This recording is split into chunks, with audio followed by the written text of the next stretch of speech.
Awe, omanga de she ni Abrabɔ hunyafo ya mudi hyemfrɛ na mu nike kafrɛ.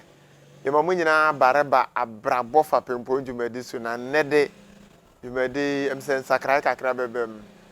Na ne aka chi de do so ye dan ye ho ba. Ye ne Dr. Thomas Mensah ene ni Amarkine Amarteifio ankasa ene rebetwetwe nkomo. Ye ba sisia.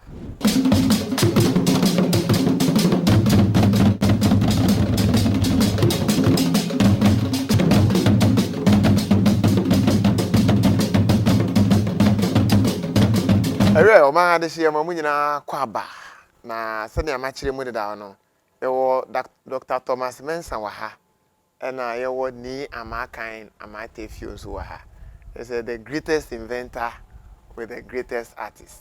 Venye yo makwabo. Hey, we right on. That kind of Ni is an expert in Ghana. He hardly speaks Twi. So in order to balance the equation, I think we can be mixing both the English and that kind. Anyway, Doc, what in your practical view qualifies one to be the fiber optics inventor, like in terms of principles?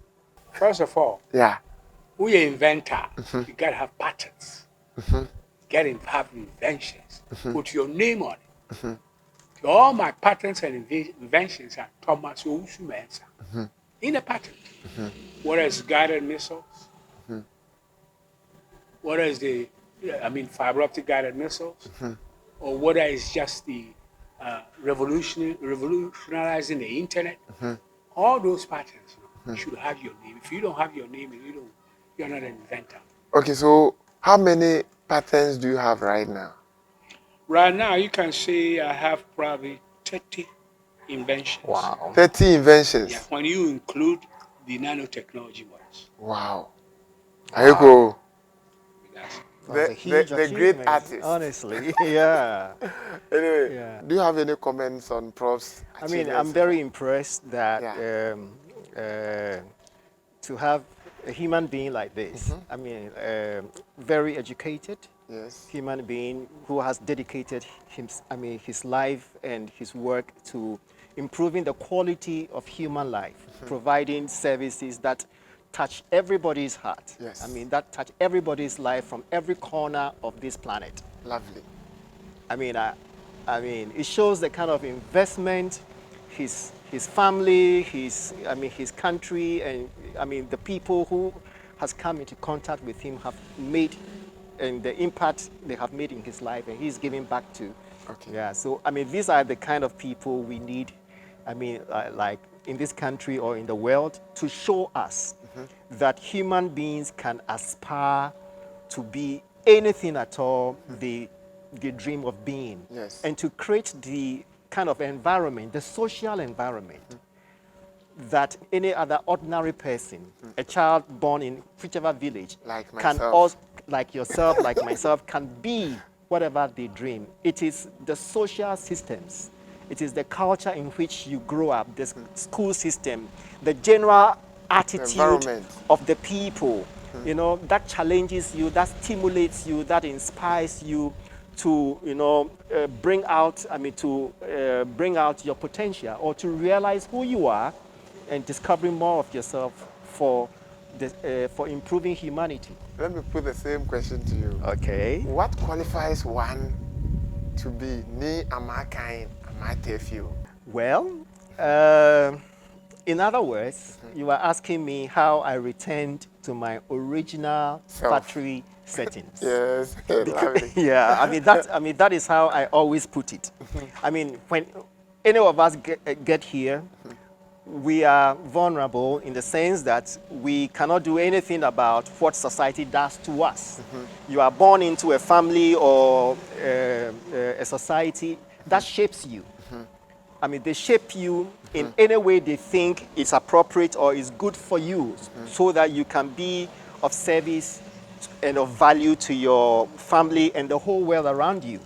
Now, in the process of this, in the course of doing this to you, they put both the good, the bad, the ugly or with good intentions, you know. So at a point in time, it is up to each individual to evaluate everything that has gone into shaping their mindset or their attitude about the world. You owe it to yourself to do that.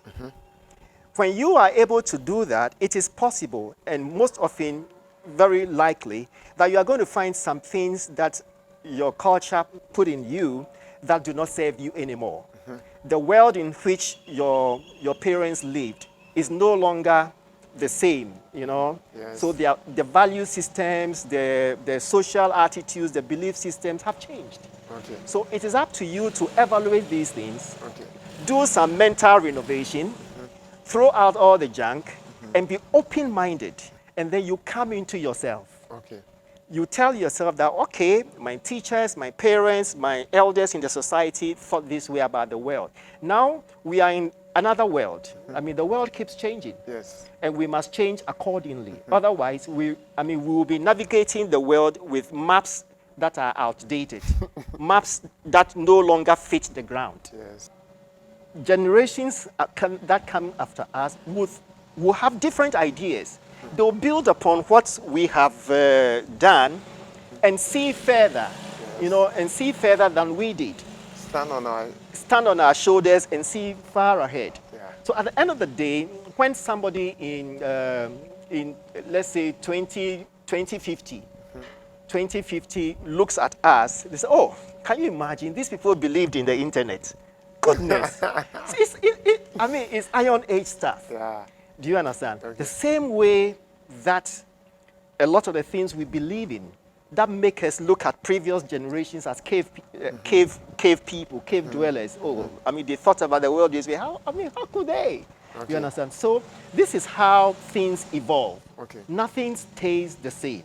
And we must be prepared and have the courage to change anything that stands in the way of our progress. Okay. So, Doc, are there some things that you have personally discarded right now as compared to the time you moved from Ghana? When I moved from Ghana, you know, Yeah. number one, I had to get to a level where I say to myself, what a white man can do, I can do. Okay. So I discarded all those non-belief, limiting belief in myself. Okay. And whatever a white man can do, I can do.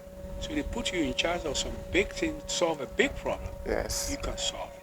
Okay. So it's not only the white person that can solve that problem. Okay. You can also solve it, even though I'm from Ghana. Are there some daily rituals or practices that keep you healthy and ensure that you stay focused without drifting from your constant progress as a permanent solution provider? All the innovations, all those come from God. You know, He reveals what I should do. He tells me what I should do. You know, and everything I do, I ask Him first. Okay. This question, I think, is directed to both of you. Do you think Africa is still in slavery? Oh yeah, because the only thing in Ghana that has been translated into Twi is the Bible. Okay. Nothing else. All the artwork Martin learned at KNUST, you know, to make him great. All the science and engineering and all that I learned, it's never translated. Okay. So that's something that we got to deal with in Ghana.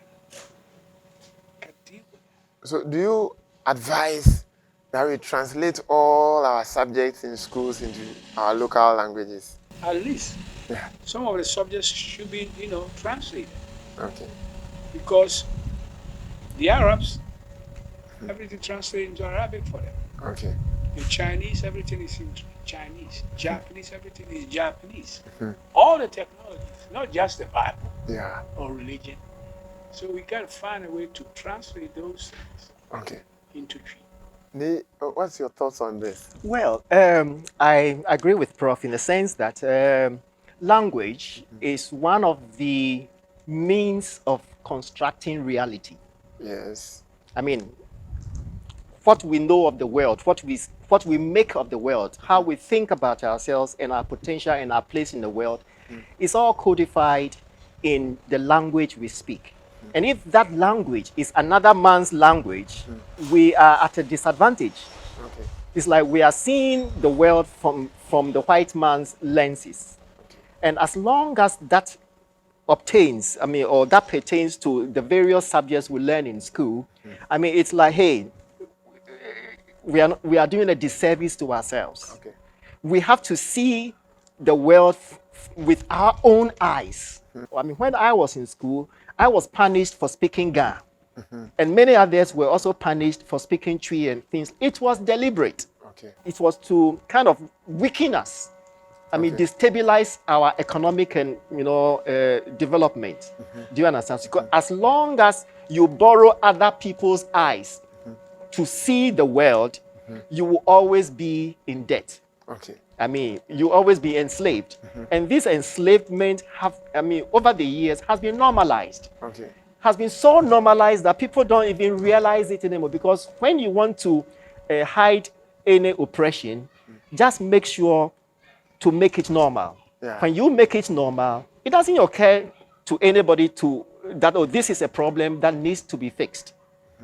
All the things that we consider normal are things that we may find are very inimical to our growth. It is in the interest of a thief to make you believe that it is normal for him to steal your goods. Yeah. You understand? If a thief manages to convince you that it is normal behavior to steal your goods, he has a field day. Okay. You understand? And you do nothing about it because it's normal. You understand? This is how oppressions last for centuries. Okay. Because the oppressors make sure they normalize it.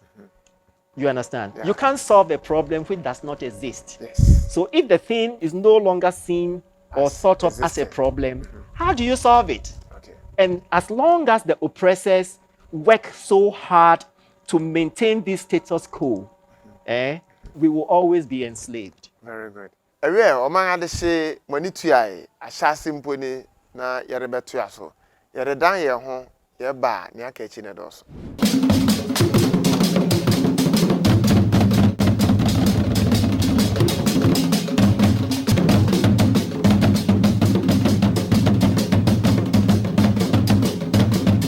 Ewe oman ade hye ye mamunyina kwaba ene mani tuae ye wo Ghana man de hye kron okuja man kukura man chechira man pempema man homan man mentama man berma Dr. Thomas Kwame Atuapem Abransamadu kata were pambo obirikisi brim okirikira kokrekrao oti wanankenuru ti wa mampem nuru ti wa denchenyina mpenuru ti wa kwabrafo nuru ti wa kensinkunuru ti wa kuntumpenuru ti wa apampa krampe kukunuru berma owusu ediomre opia Mensah jacketrim akura ayemamu yesa ewo ni Amarkine Amarteifio awo mrengbi awbo akura ma fakishwe kakire goma Achomi ni Amarkine Amarteifio ni chenchluche dade awali samflake bumbu.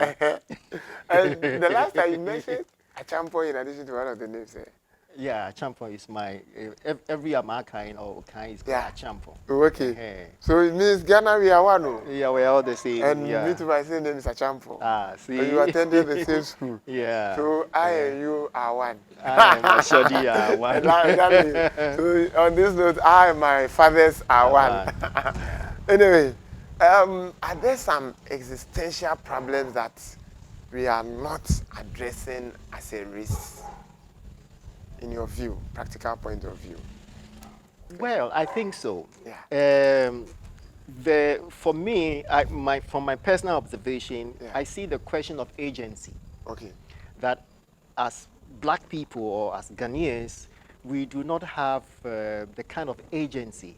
I mean, what I mean by agency is simply this, that if something has to be, I have to act to make it become what I want it to be. Okay. That I am the moving force.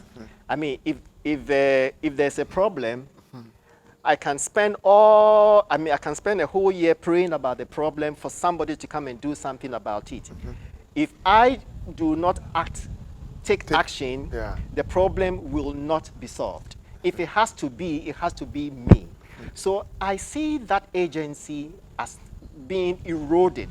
Okay. Eroded by especially religious belief systems. Okay. That Nyame God will do it and things like that. Okay. God, even Los Angeles, which is a city of angels, was built by human beings, human labor. Okay. You understand? Human beings took action. You realize that religion has eroded this agency. It's like religion promotes the idea that, oh, God will do things, God will do this, God will do this. If you don't do it, nothing gets done. Yeah, as a matter of fact, Yeah. God works through people. Precisely. So if you don't avail yourself, Yes. And the Bible even says faith without works is dead. yes. Faith must be backed by action. As Lee is saying. By action, doing something about it. Yeah. And that urgency is very, very important. Okay. You know, we got to, Usain Bolt, when he's running this 100 dash thing, man, he doesn't play. Zoom and he's goal. That's urgency. He puts a lot of training, a lot of man hours Yes. into it to make himself Gotta efficient. do that. Okay. Do you think Africa is a playground for certain multinationals? Of course. Because everybody's coming here to take the gold, to take the bauxite, to take the manganese, to take everything that we got. They are coming. You know, the multinational, hey man, we can go there and grab it. So we have to be Vigilant. vigilant and open our eyes. Okay. And don't let them come here and take everything we have. You know, once they take it, continue to exploit it. Okay. Nee, will you add something to that? Well, nobody in their right mind will walk away from a mine, from a gold mine. Why would anybody leave a gold mine alone? Nobody. So, if tomorrow we found gold in Europe, we're not going to leave them alone. The same way they are doing to us. They find all their gold and all their resources here. So they will never leave us alone. And then remember, Ghana Gold Coast Yes. was because of the gold. Exactly. Gold Coast. Exactly. Yes. Yeah. Because they say, oh, the gold is there. Yeah. So let's go. Let's go. And all of them Portuguese. Yeah. And they will find sweet, pleasant ways of making us realize that, sweet and nice ways of hiding their intentions. They will call us development partners. Yes. Can you imagine, soon after independence, we joined the Commonwealth? Yes. Did we go or did we come? You understand? You want to be independent of colonial rule. And then you join the head of the International Colonial Organization, the Commonwealth. Today, it looks like, hey, you understand what I'm saying? And these are ploys. These are pleasant, sweet, ploys, traps that, those who want our goods. You understand? These are ways they employ to entice us to maintain the status quo. They will feed us with disinformation, with ideology, and things like that, so that they say, oh, we are your friends. We'll maintain, development partners. Meanwhile, there's no development. You understand? They'll give us money to show practical proof that, oh, they care for us. That kind of paternalistic, attitude. Oh, we are caring for you. And these are ways they have infantilized Africa. Okay, we have the likes of you. We have the likes of the whole Dr. Thomas Mensah in Ghana. Prof, do you think all the practical solutions you are ready to provide for Ghanaians to actually develop are backed by political will? Yeah, Nanado strongly believes in what I do. He strongly, that's why we designed the conference. Okay. Based on his idea to move Ghana to the 21st century. for us to define during this conference what is going to move Ghana into the 21st century. Okay. We cannot remain, and so he believes in it. Now we've got to get everybody else around to also support that. Okay. That's very, very important. Okay. So Nanado, he says it so many times. Okay. SGR, standard gauge rail, he believes in the bullet train. So Nanado believes strongly in what we are doing. Okay. And we're going to just make sure that what Nanado is trying to accomplish happens within the next many years of his term. Okay. Will you add something? Well, we want to see, like what Doc is saying, like Nanado believes in these things. That is good. It's a good political will. We want it to see it off the ground. Yeah. Because the real thing happens on the ground. You understand? Not in books. Not in books. Of course, first it begins in the mind, Yes. and it has to operationalize on the ground. Yes. And there must be commitment and focus. We must be focused. You understand? We must be focused to make it happen. Okay. Because listen, we are. If we don't take care, we will run out of excuses for being underdeveloped. Okay. You understand? Because we have all the resources, we have all the big brains, we have great human beings in this country. Do you understand? Who are crying for development. All the problems we have are enough to tell us we want solutions. Every problem we encounter, look at the traffic, look at the filth and all this. These are all the things that inspire us must inspire solutions for us. You understand? And we must be so tired of these problems that we must be, we must attack, we must provide solutions, speedily. We are running out of time. Okay. We are running out of time and excuses. Okay. So, Prof, in your view, apart from the program, of course, we will all be participating in our own small ways. But how can we produce about 2,000 Dr. Thomas Mensahs in the next 5 years as a country?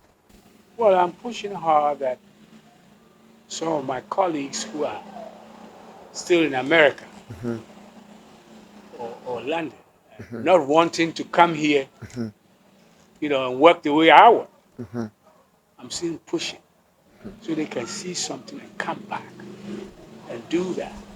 And then we can look at our education system, try to change the way we educate people from first grade all the way to universities. Okay. So we can change the way Ghana is. Great. So I think we are running out of time. What's your final message? Yeah, I was going to mention education. Okay. Education is all there is. Okay. Education is a way of producing human beings.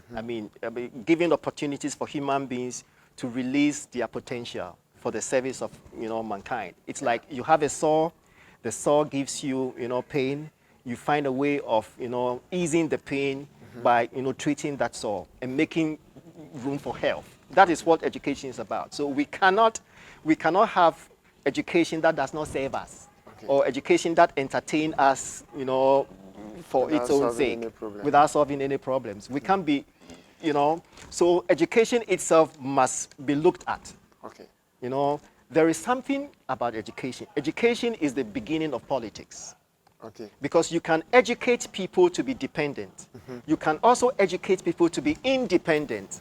You can educate people to look up to themselves. You understand? You can also educate people to look up to other people. Do you understand? And it is very important that we look at the syllabus. It is also possible to educate people to make them ignorant. It's called agnotology. Wow.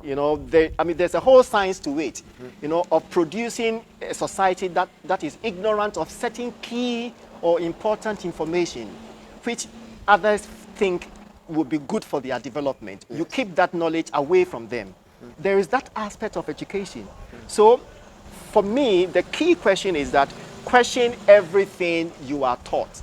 Yes. You understand? When the British were here, they introduced the banking kind of education where it is presumed that you don't know anything, the teacher knows it all, he comes to dump or deposit information into your system, and then at exam time you have to produce the same kind of ditto information. If you add your own to it, you are marked wrong.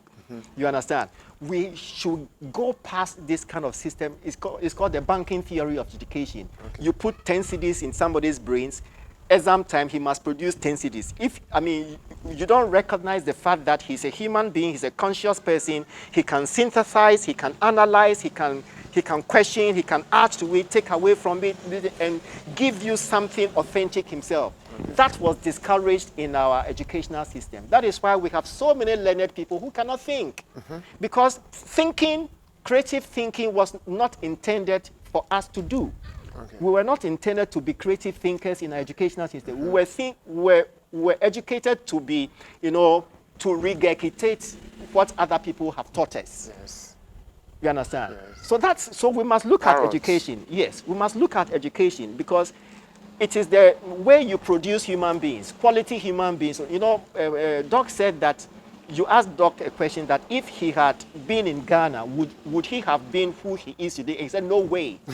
So what is it about our system that does not make us produce such people, quality human beings? You understand? Yes. And what is it about our system that even the dropouts from this country go elsewhere in Europe and America and they become superstars? Yes. That must make us review our educational system. Okay. And remove all the power structures, the unnecessary ego power structures that stall the progress of creative-minded people. Yeah. We must clear all those things. Okay. You understand? So that a Ghanaian child can look anybody in the face confidently and say, listen, I have been educated enough. I will stay here and solve my country's problems. Okay. I welcome ideas from other places, but I have what it takes, to solve the problems we have. And the education also should emphasize practical stuff. Precisely. Not only theory. You go to places, all the universities, all the schools, they can show you all the theory, all the mathematics. Yeah. That's not enough. You can have practical stuff, solutions. Yeah. Things that are practical, things that you can make. So if we focus on that, we can, within the next 2 to 3 years, we will do things that everybody will be, wow, you'll be surprised by Ghana. Okay. So it means that the two of you combined can promise us that Ghana will be somewhere or attain an enviable height in the next 5 years. Oh, yeah. Oh, definitely. Definitely. Okay. Definitely. Time There's hope for this country. Young people, can't wait to live in the developed Ghana. They can't wait. Yeah. They are tired of our excuses. They are taking the bull by the horn. Yeah. There is this quote that the illiterate of the 21st century is not the one who cannot read and write, but the one who cannot learn, unlearn, and relearn. So I think it resonates with everything you are saying. Yeah, Oman had said, "Meding the Fapempong, that's ene, ebe senge shebio."